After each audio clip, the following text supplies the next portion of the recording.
오늘의 일발장전 시작합니다. 일발장전의 두 기둥이죠. 최고의 주식 전문가 두 분과 함께합니다. 김영민, 김준호, MBN 골드 매니저 모셨습니다. 안녕하십니까? 반갑습니다. 하루하루가 좀 두렵고요. 새벽마다 무슨 일이 있을까 두렵다 이런 분들이 굉장히 많았는데 네. 뭐 사실이었습니다. 어제 이 시간에 저희가 자동차 관세는 상당 기간 유예할 것이다라고 이야기를 했고 오히려 이제 반도체, 의약품 얘기를 했는데 순서가 바뀌었습니다, 여러분. 자동차 관세를 트럼프가 가장 먼저 꺼내들었어요. 25% 품목별 관세가 나오게 됩니다. 당연히 시장에 영향이 있을 거고요. 반도체는 또 중국이 반격을 했습니다. 여러분, 저희 오늘 일발장전에서 이 자동차와 반도체 집중적으로 조명을 할 겁니다. 종목도 이야기하지만 그 종목 속에다가 다 이런 투자 전략까지를 녹여서 할 테니까 저희와 끝까지 함께해 주시기 바랍니다. 영민 매니저, 네. 오늘 잠 못 주무신 분들도 많고요. 오늘도 당장 걱정입니다. 이런 가운데 우린 또 갈 길 가야 되겠죠? 다뤄드릴 내용이 너무 많아서 네. 방송을 한 3시간 했으면 좋겠는데 네. 사실 진짜 아까 말씀해 주신 것처럼 그야말로 미치광이 전략. 네. 정말 모르겠어요. 피곤합니다. 네. 이게 조석으로 바뀌니까 네. 어제 저희가 이제 자동차는 거의 뭐 유예가 확실시된다. 네, 연기가. 그리고 지금 현대차가 그냥 분위기 띄워가지고 무려 31조 원 투자하는 계획을 이제 발표를 했는데 사실은 이거 제대로 뒤통수 맞은 거거든요. 네. 어찌 보면 이게 공장을 짓는 데는 굉장히 오랜 시간이 걸릴 네. 거고 지금 현재 미국에서 생산하는 것만으로는 전부 이제 수입하는 물량을 대체할 수가 없기 때문에 어쨌든 우리나라에서 만들어서 수출하는 거에 대해서는 관세를 매기겠다는 거기 네. 때문에 사실상 이제 굉장히 좀 기분 나쁜 이제 그런 이제 코멘트가 예. 하필 또 우리 현대차가 뭔가 좀 희생양이 된 것처럼 다음 날. 네. 그 바로 다음 날 네. 이제 이런 얘기를 해버리다 보니까 굉장히 이제 상황이 좀 묘하게 이제 좀 바뀌어버렸는데 사실 시장 자체는 뭐 관세 자체에 대한 이제 충격보다는 사실은 이렇게 조석으로 바뀌는 네. 트럼프 대통령의 어떤 정책 불확실성 그게 이제 불확실성이죠, 다시 한번 이제 불확실성. 부각이 좀 되면서 네. 뭐 아니 그러면 미국에서 생산하지 않은 그러니까 해외에서 수입하는 자동차들에 대해서 관세를 부과한다 그러면 미국의 자동차 기업들이 신나서 급등을 해야 되잖아요. 네. 근데 다 급락했어요. 테슬라도 5% 이상 지금도 빠지고 빠지고 지금 있어요. GM, 시간에서. 포드, 시간에서 네. 다 빠지고 네, 있거든요. 급락합니다. 이게 이제 지금 트럼프 대통령이 추진하고 있는 정책에 대한 뉘앙스를 어떻게 이제 받아들이는지를 여실히 이제 좀 보여주는 거라는 생각이 좀 들거든요. 그래서 어쨌든 뭐 네. 오늘 시장은 네. 자동차도 불안불안, 반도체도 지금 중국의 규제 얘기 그 나오면서 얘기도 할 또 겁니다. 불안불안. 네. 뭐 이렇다 보니까 역시 또 대안을 제약 바이오 쪽에서 좀 찾아야 바이오? 되지 않겠는가. 근데 이제 오늘은 저는 이제 신약 개발 기업 말고 AI 이제 AI 제약 바이오 의료요. 기업을 네. 또 하나 준비를 좀 해왔습니다. 3빌리언이라는 기업을 소개를 조금 해드리도록 네. 하겠습니다. 많은 분들이 또 제가 이제 온코크로스 소개해드렸었는데 온코크로스를 또 AI 신약 개발 기업이다 이렇게 그냥 뭉뚱그려서 얘기들을 하시는데 네네네. 제가 좀 구분을 해드렸잖아요. 네. 온코크로스는 단순히 이제 후보 물질 자체를 이제 개발하는 기업이라기보다는 적응증이 확장될 때 AI 플랫폼을 이제 활용하는 기업이다. 물어보는 거죠. 그다음에 이제 네. 오늘 제가 얘기해드리는 3빌리언도 그냥 많은 분들이 AI 신약 개발 기업이다 이렇게 네, 얘기하시는데 네. 전혀 잘못된 얘기고요. 요 3빌리언이라는 기업은 유전체 진단을 하는 기업이에요. 근데 유전체 진단을 하는데 AI 플랫폼을 활용하는 기업이기 때문에 역시나 AI 기업이긴 합니다만 성격은 분명히 좀 다르다. 우리나라 이제 신테카 바이오라는 기업은 후보 물질 자체를 이제 개발하는 AI를 거죠? 통해서 네. 발굴을 하는 거고 온코크로스는 적응증의 확장 그리고 이제 3빌리언은 유전체 진단 요렇게 이제 조금 구분을 하실 필요가 있다라는 걸 먼저 좀 말씀을 좀 드리도록 하고요. 예. 3빌리언은 뭐 AI 기반의 특히나 희귀 질환을 진단을 하는 기업이에요. 오늘은 또 희귀 질환에 대해서 제가 얘기를 조금 예. 드리고 싶은데 미국 FDA는 명확하게 지금 희귀 질환을 기준을 딱 정해놓고 있어요. 네. 미국 국민들 중에 20만 명 이하로 이제 질병이 이제 발병을 하는 거를 희귀 질환이라고 하거든요. 예. 미국 인구 한 2억 명 정도 되니까 한 0.1% 정도 비중이에요. 그러니까 미국 국민 전체적으로 0.1% 정도 이제 발병하는 질환은 이건 희귀 질환이다. 네. 이렇게 이제 지정을 해놓고 있는데 이게 왜 중요하냐면 희귀 질환의 이제 종류만 지금 10,000개가 넘는 걸로 알려져 있어요. 사실 원인이 규명되지 않은 희귀 질환도 굉장히 많고요. 그렇겠죠. 그래서 10,000개가 네. 넘는 이 희귀 질환 중에 희귀 질환을 앓게 되는 환자들이 분명히 있을 거 아니에요. 근데 이게 문제는 여기서 이제 발생하는 게 희귀 질환이 발병을 하고 나면 이게 진짜 어떤 특정 희귀 질환이다라는 걸 확진하는 데까지만 해도 무려 5년이 걸린다라고 해요. 그 5년이 걸리는 시간 동안에 1인당 환자 평균 15번이 넘는 진단을 받아야 되고 왜냐하면 진단을 해야 이 질병이 어떤 질병인지를 확진을 하게 되고 그에 맞는 치료를 할 수 그렇죠. 있는데 예. 그게 지금 5년 동안 무려 15번 정도의 이제 진단이 필요하다는 거고 이게 비용만 환자 한 명당 평균 22만 달러 정도가 들어간다라고 해요. 굉장한 비용이거든요. 3억 원이네요. 예. 그러니까 이게 사실상 이제 미국 FDA에서도 이런 희귀 질환에 대한 이제 또 치료제들을 개발하는 걸 장려를 하고 또 희귀 질환 치료제를 개발하는 기업들도 패스트 트랙 되어서 신약 그렇죠. 개발도 이제 독려를 네. 하고 이제 이렇다라고 보시면 되는데 그래서 사회 전체적으로 미국에서 1조 달러가 넘는 이제 비용이 희귀 질환을 진단하고 처리하는 데 이제 든다라고 하기 때문에 이 부분에 대한 이제 해결책을 제시할 수 있는 기업이 없는가? 그에 대한 이제 가능성을 보여주는 기업이 바로 3빌리언이다. 이렇게 이제 보시면 될 것 같아요. WGS, WES 이게 이제 뭐 전장 유전체 시퀀싱, 그다음에 전장 엑솜 시퀀싱 이렇게 이제 표현을 하는데 시퀀싱이라는 게 우리가 보통은 이제 데이터를 분석하는 걸 우리가 시퀀싱이라고 하잖아요. 네. 근데 이제 여기서는 이 시퀀싱이 이제 유전자의 염기 서열을 이제 분석하는 거라고 생각을 하시면 돼요. 근데 이게 사실 한 20년 전부터 이 기술은 개발이 됐는데 그렇죠. 네. 왜 이제 상용화가 안 됐었냐면 이것도 역시 굉장히 높은 비용 때문이에요. 2003년을 기준으로 요거 한 번 시퀀싱 하는데 모든 유전체 이제 유전 질환을 시퀀싱 하는데 비용이 30억 달러가 들었다라고요. 한 해 하는데. 30억 달러요? 예. 그러니까 이게 거의 불가능한 거죠. 예. 비용이 너무 많이 들기 때문에 거의 불가능했는데 4조 원. 예. 현재는 이게 300달러까지 이제 줄어들었어요. 어떻게 이런 일이 벌어질 수 있느냐? AI? 바로 AI의 아. 힘을 빌려서 네. 이런 일이 이제 벌어질 수 있었다는 거예요. 그래서 환자 한 명당 보통 이제 한 2만 개 정도의 이제 유전자가 있다라고 이제 알려져 있거든요. 그 2만 개의 유전자 중에서도 10만 개 정도의 유전자 변이. 우리가 요즘에 이제 렉라자 얘기 많이 하잖아요. 네. 그게 이제 비소세포 폐암이라고 얘기를 하는데 그렇죠. 그 비소세포 폐암은 역시나 이제 단백질 형질의 이제 유전자 변형이라고 보시면 되거든요. 그 중에서도 EGFR이라고 하는 네. 이제 유전자 변형을 이제 얘기하는 건데 여기하죠. 이렇게 네. 전체 2만 개의 유전자 중에 거의 10만 개 이상의 유전자 변형이 발생을 하게 된다. 그리고 이제 변이마다 한 28개의 이제 기준을 적용해서 이게 어떤 변이인지를 판가름을 해야 돼요. 본다. 그럼 10만 개 곱하기 28개 이제 적용 기준을 곱해 보면 이게 280만. 무려 280만 예, 개가 되는 거예요. 그러면 검사를 한다라고 하면 280만 번이 검사가 돼야 되는 거죠. 거죠. 예. 이게 한 번 검사하는데 약 90분이 걸려요. 90분? 그러면 280만 개 곱하기 90분 하면 그냥 이건 불가능한 거예요. 네. 인간의 역량으로는 불가능했다. 네. 그런데 AI 기술이 발전을 하면서 네. 빅데이터와 AI 기술을 활용하게 되면서 이게 이제 가능한 시대가 왔다라는 거예요. 그러면서 제가 아까 말씀드렸던 것처럼 30억 달러가 넘는 비용이 이제 300달러까지 이제 줄어들게 된 거고 이제 이런 서비스가 보편적으로 이제 보급되기 시작했다는 거예요. 제가 사진을 하나 좀 준비를 해왔는데요. 예. 이게 3빌리언이 자랑하는 이제 에비던스라고 하는 이제 플랫폼. 이 플랫폼이 과연 얼마나 이제 큰 성과를 이제 나타내는지를 이제 보여주는 건데요. 네. 병원성을 이제 예측하는 정확도가 무려 97.6%. 질병의 이제 원인 유전자를 이제 발견을 하는 거. 이 유전자 질병의 원인 유전자를 발견하는 게 굉장히 중요한 게 저게 시간 많이 걸리는 우리가 거잖아요. 지금 항암제는 지금 이제 2세대 항암제 다 표적 항암제잖아요.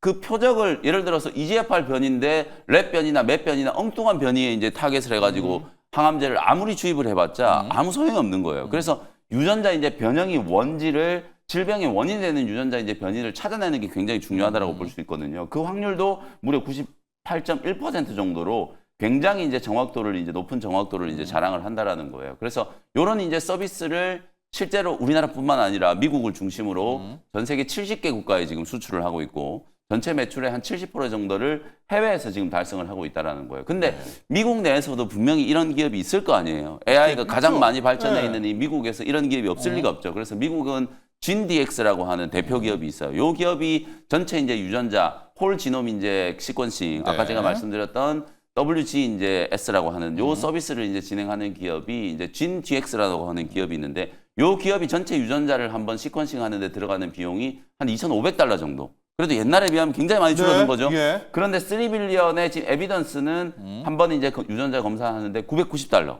가격이 거의 한 1.5배 이하로 떨어지는 예, 거잖아요. 예. 굉장히 이제 싼 가격에 이제 3분의 1. 서비스를 이제 진행을 할 수 있기 때문에 미국 내에서도 가격 경쟁력을 바탕으로 매출이 지금 빠르게 늘어나고 있고 전 세계 70개 국가로 수출을 하고 있는 상황이다. 이렇게 이제 보시면 되겠습니다.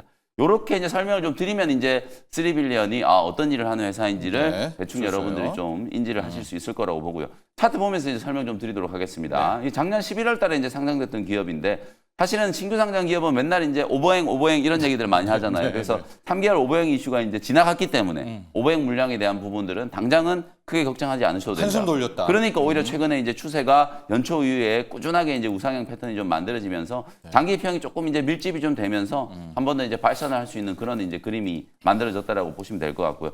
오늘 뭐 물론 시장이 전체적으로 조금 이제 약세 출발을 할 것 같습니다만 네. 저는 이제 제약바이오 업종 신약 개발하는 기업들이라든지 이런 식으로 이제 AI 의료 그다음에 AI 바이오 이런 게 이제 결합되어 있는 기업들은 오히려 시장에 좀 방어적인 역할을 분명히 좀 해줄 수 있다라고 보고 어제 종가보다 조금만 가격을 낮춰가지고 한 네. 6,100원 정도면 여러분들이 한번 바텀 피싱을 좀 해볼 수 있는 자리다. 이렇게 이제 말씀드리고요. 목표가는 7,000원, 손절가는 5,400원 참고하시면 되겠습니다. 네, 오늘 영민 매니저의 일발은 AI 의료에 3 빌리언으로 향했습니다. 근데 방금 이제 이야기를 해주셨지만 AI 의료도 들어가 보면 공부할 게 많은데 네. 이 3 빌리언은 우리 인간 유전병이라는 게 이제 이게 희귀하면서도 진짜 치료제도 없고 그렇죠. 유전병인지 아닌지도 모르잖아요. 이제 그쪽 관련한 기업입니다. 먼저 유전병인지 아닌지를 찾아내고 이 병원이 어디서 왔는지까지도 파악해내는 이제 요 기술 플랫폼을 갖고 있는 회사 3 빌리언 신규 상장이지만 일단 한 번에 네. 오버행은 풀렸다. 3개월 물량은 네, 풀렸고 이제 3개월 어느 정도 물량은. 수확을 좀 됐기 때문에 네. 오버행 이슈에 대해서도 크게 좀 걱정하진 않으셔도 되는 위치다라고 말씀을 좀 드리겠습니다. 그래서 오늘 좀 힘든 장에 AI 의료 자 3 빌리언으로 향했습니다.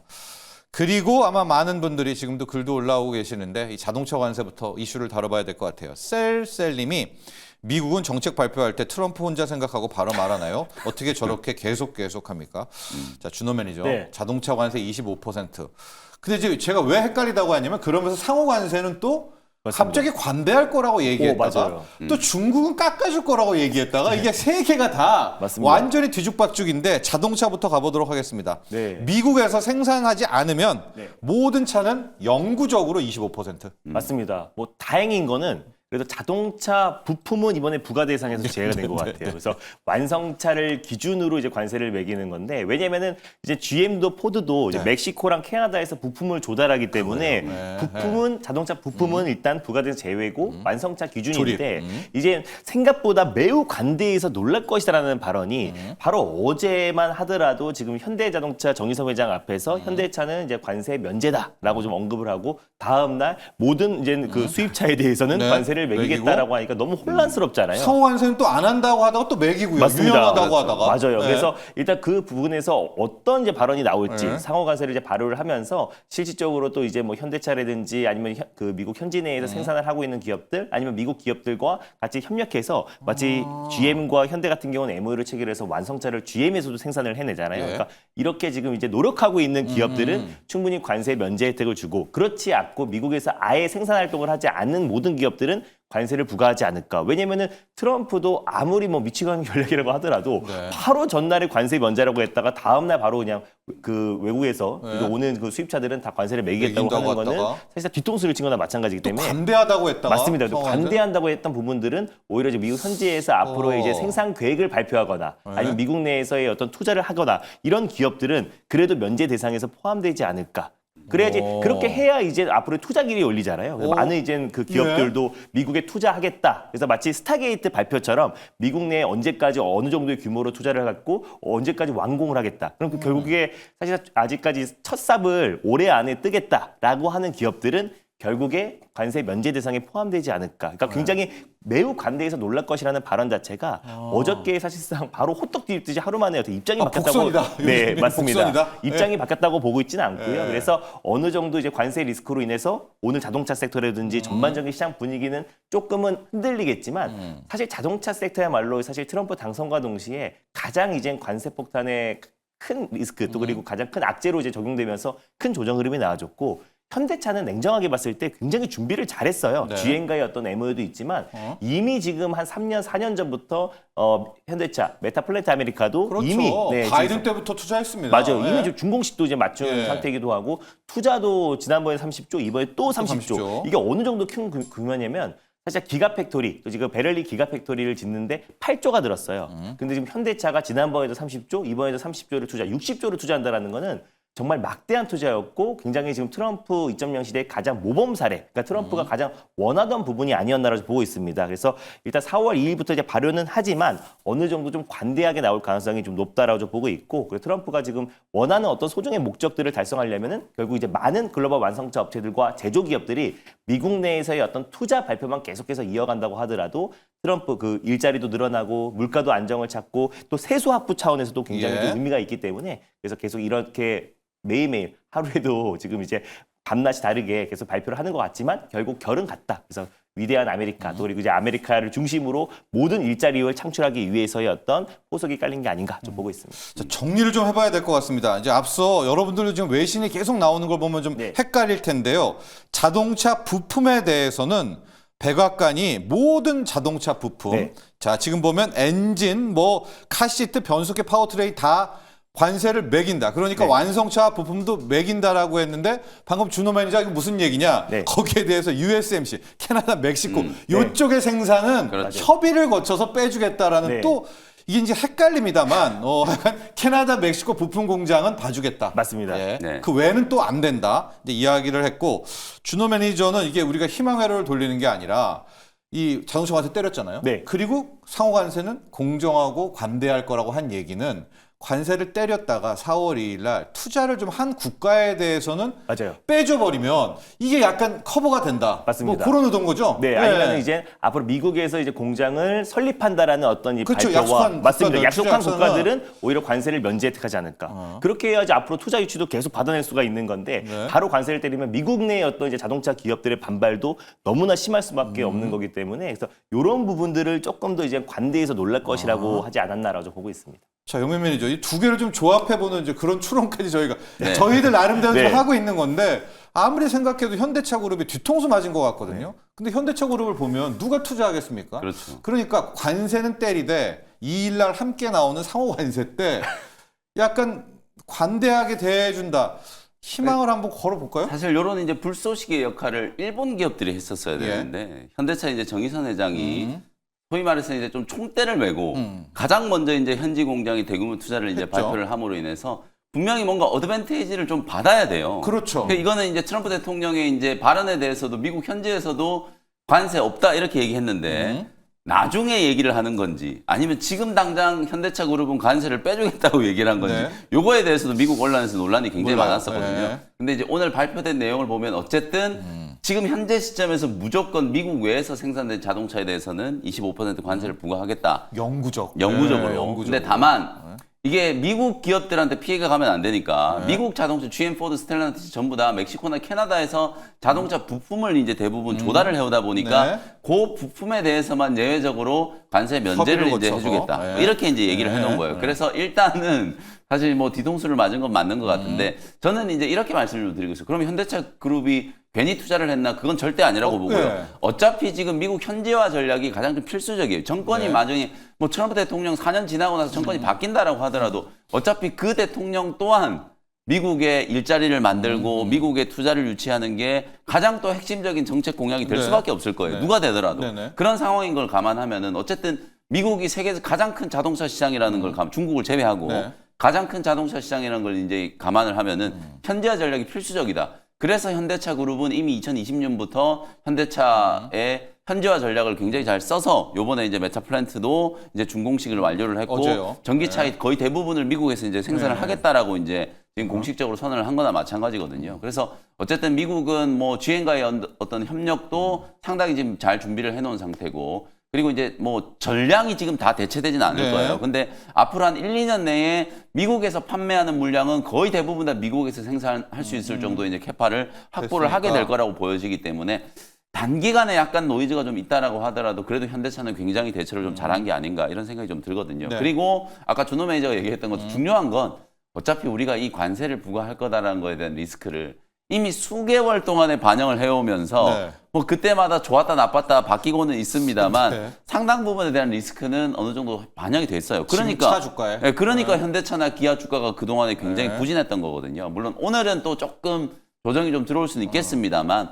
중장기적으로 봤을 때는 현대차 그룹은 전 세계 어떤 자동차 오히려 일본의 뭐 도요타보다도 훨씬 더 저는 준비가 좀 잘 되어 있다라고 보여지기 때문에 뭐 그런 부분들에 대해서는 긍정적으로 좀 평가를 할 수 있을 것 같다라고 말씀을 좀 드리겠습니다. 자, 준호 매니저. 네. 투자 전략으로 가보면은 현대차가요. 오늘 지금 이제 프리마켓에서 빠지고 있습니다. 지금 가격 보면 현대차도 한 2%대, 기아차도 2%대, 뭐 모비스, 글로비스 이제 쭉쭉 다 빠지고는 있는데 앞서 얘기한 그 부분 있잖아요. 네. 공정하고 관대할 것이다. 맞습니다. 하고 현대차를 물을 먹이면 네. 어떤 기업이 맞아요. 이 투자를 하겠습니까? 그래서 오늘 투자 전략으로 현대차에 대해서 트럼프가 좀 관대함을 보여줄 거를 예상하고 네.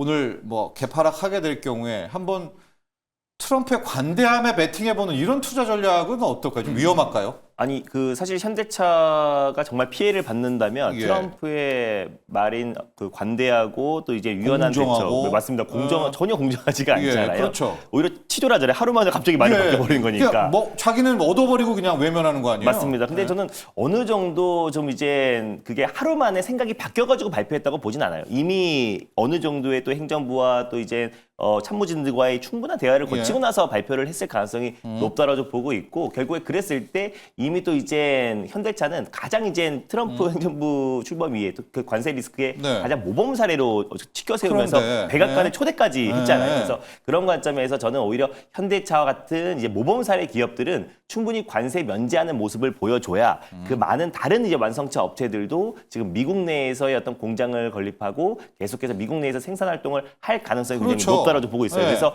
일단 오늘은 이제 갑작스러운 이 발표에 흔들릴 수가 있다라고 보고 있지만 오히려 이제 그 상호관세 발표하고 그때 이제 아까 언급했던 매우 관대해서 놀랄 것이라는 발표가 현대차를 이제 언급하면서 앞으로 이제 미국 내에서 투자 발표를 하거나 올해 안에 이제 그 투자를 하는 기업들은 관세 면제 혜택을 주겠다.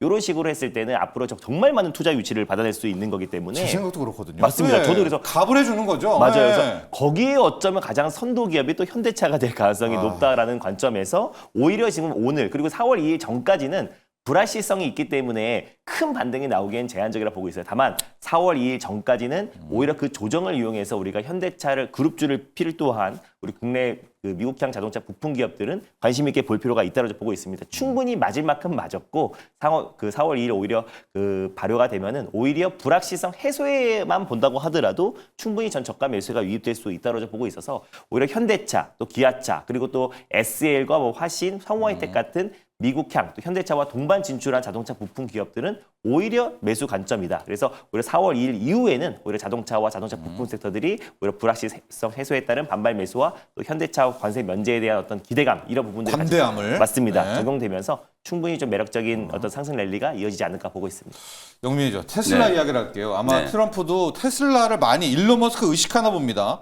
이번에 일론 머스크의 뭐 협의 일절 없이 자기가 혼자 매긴 거다라고 이야기를 했고 결과적으로 테슬라한테는 유리할 것이다 이제 이야기를 네. 했는데 테슬라도 지금 급락을 했죠. 왜냐면 이제 예외는 아니고요. 네. 특히 이제 전기차를 미워한다는 걸 아니까 지금 테슬라의 실적과 함께 테슬라의 자율주행도 뭐 이제 좀 이야기가 좀 커지는 것 같아요. 네. 테슬라 볼까요? 그러니까 트럼프 대통령의 이런 부연 설명 자체가 오히려 테슬라 주가에는 오해죠. 더 안 좋았다. 네, 이게 네. 굳이 그렇게 트럼프 대통령의 원래 평소 스타일 보면 이런 걸 막 해석을 해주고 해설을 해주고 예. 이러지 않잖아요. 예. 근데 굳이 또 테슬라를 언급하면서 일론 머스크를. 테슬라는 피해를 보면 안 된다. 뭐 이런 식으로 이제 또 항변을 좀 하다 보니까 네. 그게 더 그래서 오늘 미국의 언론들 보면은 오히려 관세 정책의 포탄을 테슬라가 얻어맞았다 이렇게 지금 평가를 하고 있어요. 지금 가뜩이나 지금 일론 머스크에 대한 사실 여러 가지 이제 노이즈 때문에 네. 테슬라 자동차에 대한 이제 이미지가 안 좋아져 있는 상황인데 관세도 이렇게 이제 강행 처리한다라고 하면 결국 그 포탄을 이제 테슬라가 얻어맞을 거다 이렇게 이제 평가를 해버리다 보니까 테슬라 주가가 미국 주요 자동차 기업들 중에 지금 가장 조금 세게 빠졌거든요. 근데 요거는 너무 이제 오늘 부과된 자동차 관세 우려 때문에 빠졌다 이렇게 해석하는 것보다는 최근에 꽤 강하게 테슬라가 또 반등이 좀 들어왔었어요. 네. 굉장히 강하게 반등이 좀 들어왔었으니까 한 5일선 이격 조정 정도 이제 들어온 걸로 저는 평가를 할 수 있을 것 같고 그리고 최근에는 이제 테슬라 또 그나마 좀 긍정적인 부분은 다음 주에 이제 테슬라 이제 1분기 인도량이 이제 발표가 될 거기 때문에 컨센은 많이 하향 조정되어 있는데 최근에 차량 등록 대수가 주간 단위로 봤을 때 17,500대 네. 이게 이제 올해 연중 가장 좀 높은 정도 이제 수준이었다라고 해요. 그래서 유럽의 이제 소비자들도 이제 1월 달은 전통적으로 좀 비수기였기 때문에 1월 이후부터는 조금씩 이제 인도량이 이제 회복이 좀 되고 있는 그런 모습들이 좀 나타나고 있다. 어쨌든 뭐 테슬라는 분명히 다른 자동차 기업들과 이제 경쟁을 좀 해야 되는 거고 해외에서 이제 수입되는 미국으로 수입되는 다른 자동차에 대해서 25%의 일괄적인 이제 관세가 부과된다라고 하면 네. 어쨌든 테슬라의 가성비를 이제 감안을 해봤을 때 분명히 중장기적으로는 테슬라한테는 좋은 효과가 좀 있을 것이다. 그래서 적어도 이제 테슬라도 뭐 기술적인 조정이 어느 정도 좀 들어왔습니다만 현대기아도 저는 마찬가지라고 봐요. 네. 최근에 어쨌든 미국 현지 투자라든지 이런 것들 자동차 관세 부과 안 한다 이런 재료들 때문에 제법 좀 강하게 올라왔다가 약간의 이제 기술적인 말바꾸기. 물리목 조정이 좀 네. 들어오는 거기 때문에 뭐 테슬라는 270달러에 다시 한번 저는 기회가 온다. 265달러에 270달러 정도 네. 수준이라면 충분히 이제 저가 매수를 할 수 있는 기회다. 특히 다음 주에 1분기 인도량 발표만 끝나고 나면 차량 판매에 대한 이제 포커스보다는 상반기 중에 이제 출시될 로보택시에 대한 로보, 기대감 네, 그리고 이제 자율주행, 최근에 네. 중국 쪽에서 얘기하고 있는 이 자율주행 서비스에 대한 이제 부분들 이런 것들이 좀 가시화될 가능성이 좀 높기 때문에 어쨌든 265달러에서 270달러 제가 그때 15% 급락한 날 220달러 네. 매수 타점 말씀드렸을 때 못 사신 분들은 265에서 270달러도 좋은 매수 기회가 좀 될 수 있다. 이렇게 말씀 좀 드리겠습니다. 네. 자, 테슬라 우리가 보통 이제 그런 못된 리더가 있는데 그 리더가 사랑하는 또 어떤 직원이 있으면 그 직원을 미워하게 되잖아요. 같이 맞습니다. 동체로. 예. 지금 그런 상황 같습니다. 뭐 실리콘밸리 쪽은 막 진짜 테슬라 차에 대해서도 막 인기도 많이 떨어지고 있다라고 하는데 오늘 그 직격탄을 이 쉐브론 이런 거보다 테슬라가 일단 맞았습니다. 그렇죠. 이제 그런 상황도 좀 있었다고 함께 이야기를 해주셨고 많은 글들이 올라오는 와중에 아예 그냥 우리 김성수님은 오늘은 다 필요 없고 정치 관련주입니다. 또 뭐 이런 또 이야기도 하고 계시고요. 자, 이제 자동차를 좀 정리를 해보면서 그 다음 레벨 반도체를 가야 될 텐데 간밤에 매는 자동차는 지금 나왔잖아요. 네. 네. 반도체가 먼저 맞았습니다. 자, 엔비디아가 5% 넘게 급락을 했는데 중국의 반격입니다. 준호맨이죠. 네.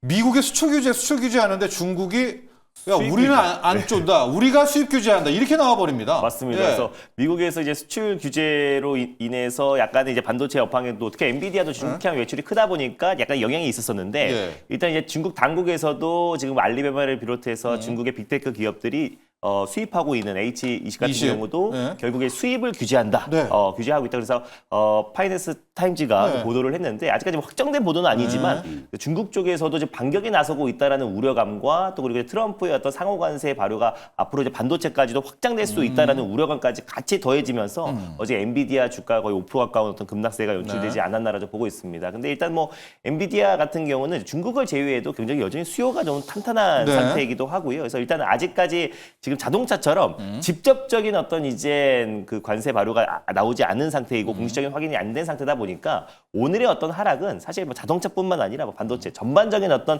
이 4월 2일 상호 관세 발효 전까지는 계속해서 이제 불확실성에 따른 조정 흐름은 당분간은 좀 이어지지 않을까 보고 있습니다. 근데 오히려 저는 전반적으로 반도체 섹터뿐만 아니라 전 섹터 자체적으로 본다고 하더라도 4월 2일에 오히려 상호 관세가 발효되고 나면은 오히려 시장에서는 이제 불확실성 해소와 더 이상의 우려감이 사라져 버리잖아요. 그래서 오히려 그때부터가 이제 본격적으로 저가 매수와 반발 매수가 유입되는 시점이고 상용 관세 발효 전까지는 그 누구도 모른다. 그래서 어떤 섹터가 피해를 받을지도 모르는 거고 네. 그리고 아직까지 엔비디아의 어떤 이제 수익 그 규제도 조금 더 확인해 볼 필요가 있다라고 보고 있어서 중국 당국에서 직접 발표한 게 아니라 이제 파이낸셜 타임즈에 대한 어떤 보도고 최근에 이제 그 파이낸셜 타임즈의 어떤 보도 자체가 계속해서 좀 틀린 부분도 분명히 있어가지고 있다. 지난번에 테슬라의 이제 그 재무 부분에서도 약간 이제 논란이 있었던 부분들도 사과문을 올렸잖아요. 그래서 우리가 제대로 확인을 하지 못했다라는 부분들. 그래서 물론 뭐 중국에서도 어느 정도의 지금 이제 상호관세를 발효한 거 확인하고 어떤 이제 반격이라든지 아니면 수익 금지 조치가 분명히 나올 수도 있다라고 보고 예. 있지만 아직까지 직접적인 어떤 수출 규제 그리고 또 그 관세를 발효하지 않은 상태에서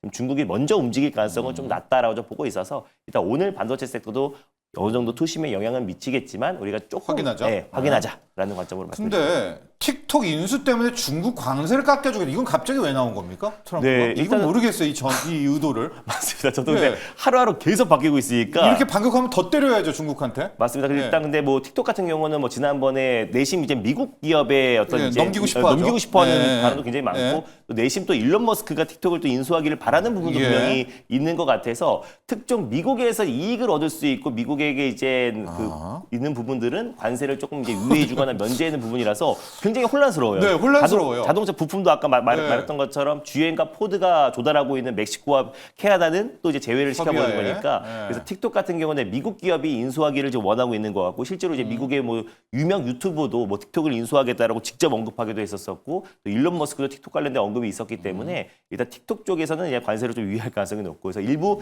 미국의 어떤 이익을 얻는 부분에 대해서는 앞으로도 앞으로도 뭐 반도체뿐만 아니라 전 산업에서 관세나 어떤 이제 이런 부분들을 유예시키지 않을까 좀 보고 있습니다. 자, 그런데요. 질문이 이제 있어요. 뭐냐? 오늘 그 국가개발위원회에서 나온 파이낸셜 타임즈의 보도를 좀 보면 이제 중국에선 저효율 칩을 쓰지 말아라. 고효율 칩만 사용해라.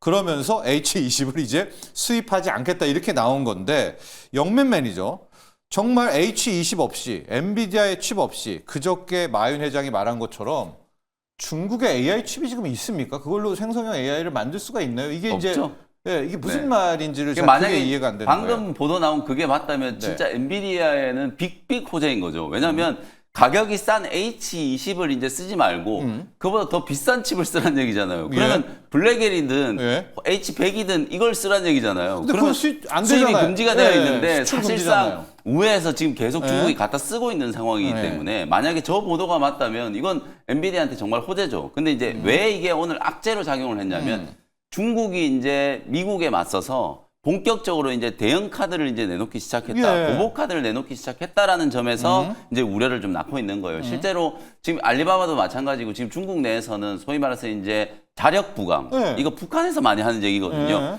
본인들도 본인들도 이제 미국과의 AI 패권 전쟁에서 이제 승리하기 위해서 사실 미국은 굉장히 좀 폐쇄적인 방식으로 지금 AI를 이제 개발을 하고 있고 중국은 계속 이제 오픈 소스 얘기를 하는 게 이건 항상 이제 뒤따라가는 이제 기업들이 취하는 전략이에요.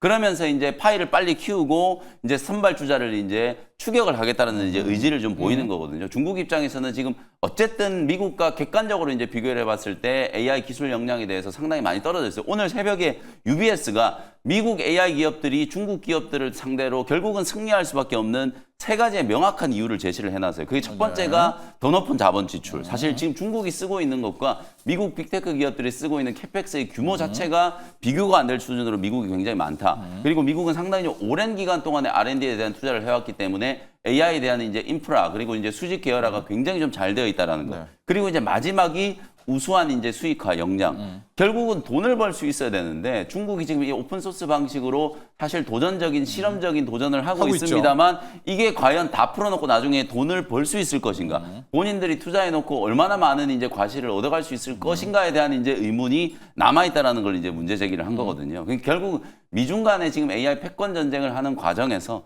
중국 입장에서 우리나라도 그렇잖아요. 우리나라도 AI 키워야 된다, 육성해야 된다. 그러니까 매일 정부가 그냥 뭐 천 몇백억 투자, 몇 조 투자 이런 얘기들을 발표하는 것처럼 중국도 거의 마찬가지라고 보거든요. 다만 AI에 대한 이제 패권은 여전히 지금 미국이 좀 지고 있다. 그리고 특히 엔비디아가 최근에 실적 발표를 하고 나서 주가는 물론 떨어졌습니다만 미국의 주요 증권사들이 엔비디아 목표가를 줄줄이 다 상향 조정해서 특히 BOFA 같은 경우에는 엔비디아 목표가를 지금 $200로 제시를 했는데 그 가장 큰 근거가 AI에 이제 투자가 시작된 게 거의 한 2년, 3년 정도 지금 지나고 있죠. 근데 정말 많은 기업들이 중국뿐만 아니라 미국 안에서도 반 엔비디아의 전선.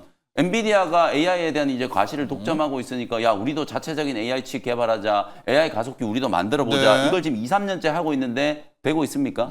전혀 안 되잖아요. 영민 매니저는 그 마윈 회장의 말은 거짓말이다. 거짓말이라기보다는 그냥 도전 정신을 한번 표현한 거다. 뭐 우리도 열심히 잘해보겠다 이런 선언적인 의지인 거지. 사실상 엔비디아의 이 기술 패권 자체를 그 누구도 지금 도전을 못 하고 있다는 거. 오히려 시간이 가면 갈수록 물론 뭐 엔비디아의 성장세가 작년 재작년보다 조금씩 떨어지고 있습니다. 그거는 이제 시장이 성숙 단계로 진입하기 때문에 자연스럽게 나타나는 현상이지만 점유율 측면에서는 오히려 엔비디아의 비중이 더 늘어나고 있다는 거거든요. 그만큼 지금 확실하게 이제 좀 공고한 AI에 대한 이제 생태계의 패권을 지금 엔비디아가 쥐고 있는 상황이기 때문에 지금 나타나고 있는 여러 논란들은 사실 저는 뭐 일시적인 그런 이제 악재라고 보고 오히려 그것 때문에 우리나라 삼성전자 하이닉스 빠지잖아요. 그거죠. 매수 기회죠. 오늘 만약에 조정이 좀 들어오면 반도체는 이제 저가 매수의 이제 기회다 이렇게 이제 생각을 하시면 될 것 같습니다. 네. 자, 우리 김영민 매니저는 지금 중국이 하고 있는 주장들, 마윈 회장 알리바바 그룹이 중국의 AI 칩과 몇 개 AMD 칩으로만으로도 충분히 생성형 AI를 만들 수 있다라는 주장. 그다음에 지금 미국이 하고 있는 AI 데이터 센터 투자는 너무나 과도하다라는 이딴 것들은 일종의 하나의 지금 후발주자의 견제죠, 견제. 견제하려는 그러니까 또 미국이 워낙 누르니까 하려는 거지 이 진위는 확인할 수가 없다라는 그리고 이야기. 하나만 좀 더 말씀드리면 아까 H20을 수입하지 말라라고 얘기했잖아요. 요걸 제가 다시 풀면 H22를 수입하라. 이렇게도 해석할 수 있어요. 어제 어떤 보도가 나왔냐면 엔비디아가 이제 H100보다 저사양의 이제 H20을 만들어서 중국에 대량으로 팔아먹고 있잖아요. 근데 이제 H20에다가 이제 드디어 HBM3가 아니라 HBM3 이 8단에 이제 HBM을 이제 탑재를 하겠다라는 걸 발표를 했어요. 그래서 H22라는 이름으로 이제 새로운 제품을 하나 만들려고 하거든요. 요걸 이제 중국에 수출할 거예요. 그러니까 H20을 수입하지 못하면 H22를 수입을 하면 되는 거예요. 이제 그런 식으로도 해석을 할 수 있으니까 네. 오늘의 이 약재는 제가 아무리 생각을 해봐도 너무 조금 이제 과장된 부분들이 좀 많다. 이렇게 이제 해석을 좀 해볼 수 있을 것 같습니다. 자, 바람구름님이 저희 이제 대화하는 와중에 반도체는 노 걱정입니다. 눌러주면 쓸어 담으라고 저는 말하고 싶어요. 또 토리을님도 반도체 쓸어 담으세요. 이제 이야기를 계속해 주시고 있고요. 주놈의 저 하이닉스 한번 볼까요? 네. 하이닉스가 지금 약간 걱정이 대차장고거든요. 이제 저희는 공매도 체크를 해야 되는데 맞아요. 그제자 기준입니다. 어제자는 저 표를 아직 못 만들었는데 그제자 기준으로 이 큰 손들이 가장 많이 지금 대차를 빌려놓은 겁니다. 때리려고. 맞습니다. 이거는 거의 동매도 때리려는 것 같습니다. 누가 봐도. 이거를 어떻게 할까요? 이 SK 하이닉스가 이게 부담이 돼요. 지금. 맞아요. 사실 이게 주가가 계속해서 신고가 행진이 나오고 있는 게 공매도의 타겟이 아니라 대차 잔고가 10% 이상인 기업들이 오히려 이제 공매도의 타겟이 될 수 있다. 예. 그래서 오히려 이제 공매도가 본격적으로 재개되는 31일부터 이제 그 2차 전지가 오히려 피난처라고 생각하시는 분들이 많은데 오히려 또 이제 에코프로, BM 또 그리고 이제 포스코 퓨처엠 같은 기업들이 오히려 대차 잔고가 10%가 넘어서 오히려 공매도의 타겟이 될 수 있습니다. 그러니까 BM도요. 오히려 네. 우리가 제 고성장 섹터 뭐 우주항공 또 그리고 로봇, 자율주행을 말씀드리는 게 이제 바닥에서 사실상 턴어라운드되고 있고 이제 시작하는 섹터고 대체 잔고가 굉장히 낮기 때문에 오히려 저는 공매도의 타깃이 안 되고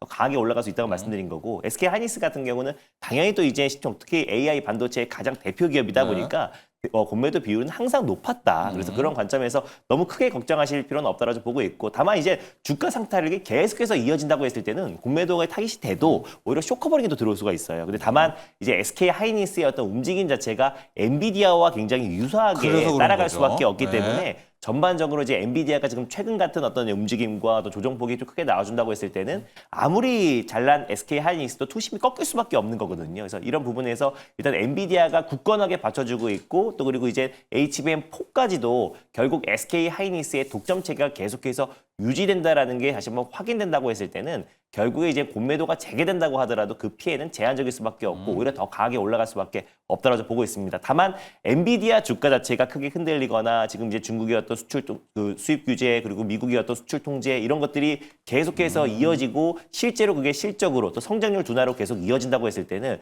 거기에 HBM을 공급하고 있는 SK 하이닉스의 주가도 같이 밀리고 거기다 대체 잔고도 높기 때문에 공매도에 타깃이 되는 게 맞지만 일단 저는 오히려 그 엔비디아의 독점 체계가 계속해서 유지되면 결국 SK 하이닉스의 HBM 독점 체계도 같이 이어질 수밖에 없다라는 관점 그리고 또 메모리 업황 자체가 최근에 턴어라운드 되고 있다는 점을 놓고 봤을 때 너무 우리가 공매도 재개를 겁먹을 필요는 없다라고 좀 보고 있어요. 네. 그래서 오히려 또 2차전지와 지금 이제 반도체와 또 비교되는 게 반도체 SK 하이닉스는 실적 성장이 꾸준하게 이어지고 있는 상태고 또 그리고 이제 2차전지 같은 경우는 캐즘을 아직까지는 극복을 못하고 계속해서 성장률이 계속 둔화되고 있는 상태다 보니까 실적이 꺾이고 있는데 대체장고가 높은 거랑 실적이 고성장하고 있는데 대체장고가 높은 거랑은 우리가 조금 비교해 볼 필요가 있지 않을까 보고 있습니다. 네. 저희가 공매도 이 관련해서 대차 잔고가 쌓이는 것은 계속해서 업데이트한테 여러분 보내드리도록 하겠습니다. 이제 월요일이 얼마 안 남아서 또 여러분 우려가 크시니까 이제 저희가 다각도로 분석을 해드리고요. 종목 두 개 볼게요. 주성 엔지니어링하고 KC텍 보도록 하겠습니다. 네. 자, 오늘 뭐 어찌됐건 반도체 미국 빠진 거 네. 보면 힘들 것 같긴 한데요. 사실 반도체도 이제 향후에도 또 관세에 대한 리스크도 분명히 있을 것 같아요. 제가 네. 어제도 말씀드렸던 것처럼 이제 현대차가 투자 계획을 발표했으니까 이제 다음은 삼성전자하고 SK 하이닉스 차례다. 기다리고 있겠죠. 어떻게 이제 투자 네. 계획을 발표를 잘해서 또 백악관의 초청을 받거나 트럼프 대통령의 칭송을 받거나 이제 이런 식의 이제 또 전략이 나와야 되는 거기 때문에 사실 그런 이제 불확실성이 분명히 좀 있기는 합니다. 다만 저는 이제 좀 주목하는 게 반도체 기업들의 복원력이에요. 최근에 사실 한 2거래일 정도 조정 들어왔다가 어저께 뭐 별달리 이유 없이 그냥 삼성전자 하이닉스 그대로 다시 당겨놓는 흐름이 나왔어요. 그리고 오늘 또 조정이 좀 들어온다면 하루 이틀 정도 약간 좀 쉬어가는 흐름이 나오겠지만 금방 또 복원이 될 거라고 보거든요. 아까 제가 이제 SK 하이닉스 지금 공매도 질문을 해주셨는데 두 가지 포인트를 여러분들이 기억하시면 될 것 같아요.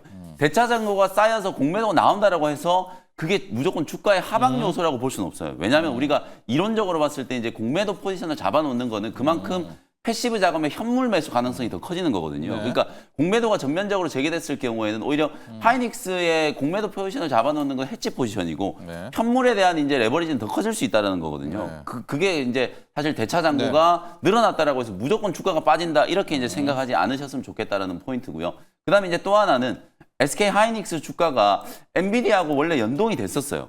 근데 최근에는 엔비디아 주가가 제가 지금 차트 지금 보시는 게 SK 하이닉스 차트고요. 네. 요게 이제 엔비디아 차트거든요. 다르잖아요, 지금. 디커플링이 되고 있어요.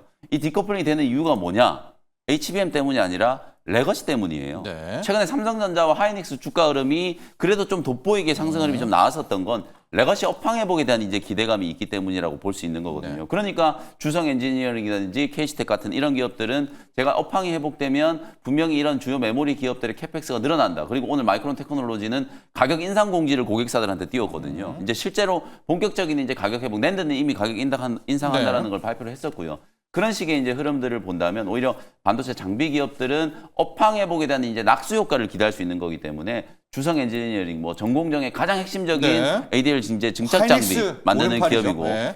그다음에 이제 KC텍도 세정 장비 쪽 코미코나 KC텍, 제우스 이런 세정 장비들이 다른 기업들보다는 훨씬 더 좀 방어적인 역할이 지금 잘 되고 있다라고 이제 볼 수 있기 때문에 네. 이런 기업들의 단기적인 조정이 좀 들어오면 그냥 눌림목 매수다 이렇게 이제 생각하시면서 계속해서 이제 2분기 때는 반도체 종목들의 어떤 이런 눌림 이후의 상승 이런 이제 우상향 패턴이 계속 좀 이어질 가능성이 높다라는 거 말씀을 좀 드리겠습니다. 네. 자, 재료면으로 보면 오늘 자동차, 반도체 모두 힘든 하루가 될 것 같은데 그래도 자동차, 반도체 속에서 저희가 이제 희망과 또 투자자를 함께 살펴봤고요. 앞서 한 분이 맑은 하늘님이 현대차는 예외겠죠. 같이 25% 영구적 관세에 포함인가요 했는데 같이 포함입니다. 그러니까 일단은 예외로 포함입니다. 말을 해줘야지 되는 겁니다. 맞습니다. 예. 일단 이게 포함이 됐다라는 것도 여러분 함께 아셔야 될 것 같고요. 준호 매니저, 이 네. 반도체, 자동차, 이 투톱이 또 힘들다면 네. 어디론가 가야 될 것 같은데 앞서 영민 매니저는 일단 AI 바이오로 갔고요. 네. 네. 어디로 일발을 좀 가볼까요? 아무래도 이제 4월 2일까지는 이제 관세에 대한 불확실성이 계속해서 증폭될 수밖에 없기 때문에 이제 관세에서 좀 비교적 자유로운 지난번에 엔터를 말씀드렸잖아요. 네, 그래서 미국에 우리가 수출하지 않고 있고 하더라도 굉장히 미비한 방산 쪽으로 한번 관계없는. 가보도록 네. 하겠습니다. 그래서 방산 안에서도 좀 순환매가 좀 유입되고 있어서 오히려 조금 지금 이제 K2 전차에 또 변속기를 공급하고 있는 S&T 다이내믹스라는 기업을 오늘 이제 탑픽 종목으로 한번 픽해 와봤습니다. 일단 방산 쪽도 좀 최근에 좀 주가 조정 흐름이 나와줬는데 일단 S&T 다이내믹스 같은 경우는 국군의 어떤 기관포 국산화 그리고 또 이제 장갑 차량의 변속기 생산을 담당하고 있는 기업이다라고 보시면 될 것 같고요. 특히 이제 K2 전차 관련된 이제 2차 수출 계약이 빠르면 다음 달 정도 이루어질 것 같아요. 그래서 예. 우리가 내부적인 정치 불확실성이 해소가 되고 폴란드 내부 사정이 좀 마무리가 되면은 빠르면 다음 달 정도에 오히려 2차 수출 계약이 따른다고 했을 때 그 현대 로템이 전체적인 어떤 차체 그리고 조립 그리고 생산을 담당하고 있고 거기에 어떤 이제 엔진은 지난번에 HD 현대 인프라 코어라고 말씀드렸었고 디젤 엔진을 공급한다고 말씀드렸고 네. 변속기를 국산화에 성공한 기업이 바로 S&T 다이내믹스입니다. 그래서 결국에 그 K2 전차, 흑표 전차의 지금 파워팩을 공급하고 있는 기업이 S&T 다이내믹스인데 원래는 지금 이제 독일 기업 랭크 150년 된 역사가 있는 랭크의 변속기를 사용했는데 네. 그랬을 때 이제 마진폭이 줄어들 수밖에 없잖아요. 그래서 특히 K 방산 같은 경우는 가성비의 K 방산인데 결국에 지금 독일에서 대부분의 어떤 핵심 부품들을 수입해 조달해서 쓴다고 했을 때는 네. 마진폭이 줄어들 수밖에 없어서 결국 국산화에 계속해서 노력을 해왔었고 그 변속기를 국산화에 성공한 기업이 S&T 다이맥스라 이번에 또 폴란드 2차 계획 수주가 이어진다고 났을 때는 추가적으로 이집트라든지 노르웨이 또 그리고 그 외에 중동과 또 그리고 유럽권의 어떤 국가들의 추가 어떤 수주에 대한 기대감도 네. 굉장히 높아질 수밖에 없다고 보고 있습니다. 그래서 실적적인 부분도 2차 계약이 따랐을 때 오히려 올해부터의 어떤 매출 성장도 충분히 기대가 되고요. 그리고 또 방산과 조선 같은 경우는 또 그리고 엔터 쪽은 또 관세 리스크의 영향에 다소 좀 제한적인 부분도 분명히 있기 네네. 때문에 우리가 조금은 피나처 역할도 충분히 할 수 있고 최근에 단기적으로 주가 조정도 충분히 나아졌다라는 판단에 오늘 S&T 다이내믹스를 탑픽 종목으로 들고 와봤습니다. 네, 우리가 K2 전차하면 현대 로템일 텐데 그 K2 전차의 변속기, 맞습니다. 예, 변속기 팩, 파워팩을 만든다. 실은 독일 거를 갖다 썼다가 맞아요. 랭크 기업을 이제는 썼다가. 우리가 완전히 우리 맞습니다. 국산화에 성공했어요. 국산화에 성공을 네. 한 S&T 다이내믹스입니다. 자, 가격 전략 보도록 할까요? 가격 전략은 일단 전일 종가가 31,300원인데 아무래도 네. 시장 여파도 여파로 뭐 방산이건 조선이건 일단 하락 출발은 다 할 것 같아요. 그래서 오늘요. 31,000원을 일단 매수가로 한번 잡아보도록 하겠고요. 예. 목표가는 37,200원 라인대를 일단 1차 목표가로 그리고 손절 라인대는 26,500원 말씀드려보도록 하겠습니다. 네, 오늘 좀 자동차, 반도체, 양대축 모두에 지금 악재가 떠서 힘든 하루가 될 것 같지만 그래도 오후장에 좀 어떻게 반감되는지 방산 쪽 또 바이오 쪽, 네. AI 의료 쪽도 함께 체크해 보시기 바랍니다. 자, 오늘 여기까지 하겠습니다. 두 분의 전문가 보내드리겠습니다. 감사합니다. 고맙습니다.